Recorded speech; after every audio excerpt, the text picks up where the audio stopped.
নমস্কার, সাফনাভিক নিউজ নেটওয়ার্কে স্বাগত। মাছের বদলে জালে ধরা পড়ল অজ্ঞাত পরিচয়ের যুবতীর মৃতদেহ। বিষয়টি নজরে আসতেই কার্যত হতবাক প্রত্যক্ষদর্শীরা। ভয়ে জাল ফেলে পালিয়ে গেল জেলেরা। মাঝ সপ্তাহে ঘটনাকে কেন্দ্র করে তীব্র চাঞ্চল্য ছড়ালো ভারত বাংলাদেশ সীমান্ত লাগোয়া মনোহরপুর এলাকায়। উল্লেখ্য, একের পর এক নিম্নচাপ ও ঘূর্ণাবর্তের কল্যাণে বেশ কয়েক সপ্তাহ জুড়ে ভারী থেকে মাঝারি বৃষ্টিতে ভিজছে দক্ষিণবঙ্গের বিস্তীর্ণ অঞ্চলগুলি, যার জেরে জলে ভরপুর হয়ে উঠেছে বিভিন্ন জলাশয়গুলিও।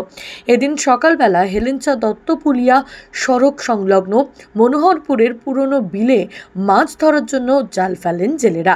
এরপরই জল থেকে জাল তোলার সময় নজরে আসে অদ্ভুতভাবে কিছু একটা ভাসছে। কাছে যেতেই নজরে আসে মৃতদেহ। সকালে কি হয়েছে? সকালবেলা একটা লাশ ওইখানে ছিল।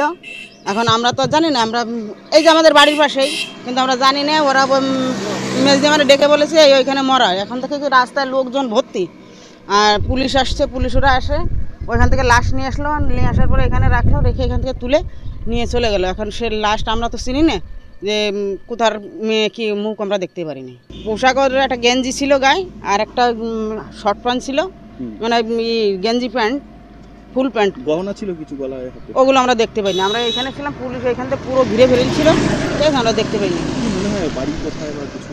এখন ওরকম কি করে বলবো, বলার কি মনে হচ্ছে? এখন আইডিয়া কি না ভারতীয়, এখন সেটা বলা মুশকিল, ঠিক আছে। এখন যে বাংলাদেশি না ভারতীয়, দেখা যাচ্ছে আমি বললাম বাংলাদেশি, দেখা গেল যে এখান থেকে আমাদের ইন্ডিয়ান মেয়ে, ঠিক আছে, ওটা আমরা বলতে পারবো না।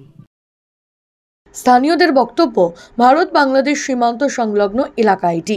মাঝে মধ্যেই চোরা পথে বাংলাদেশিরা ভারতে ঢুকে এই এলাকা দিয়ে যাতায়াত করে, এমনটাই অভিযোগ তুললেন তারা।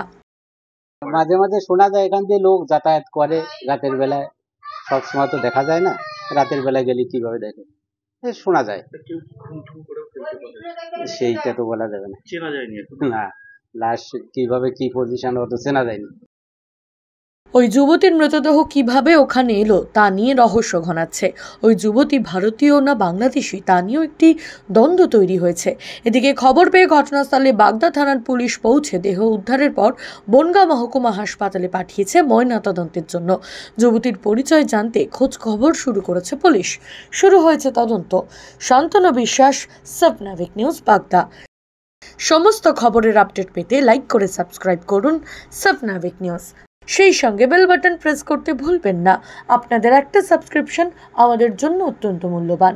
একই সঙ্গে ফলো করুন আমাদের হোয়াটসঅ্যাপ চ্যানেলটিও। জয় হিন্দ।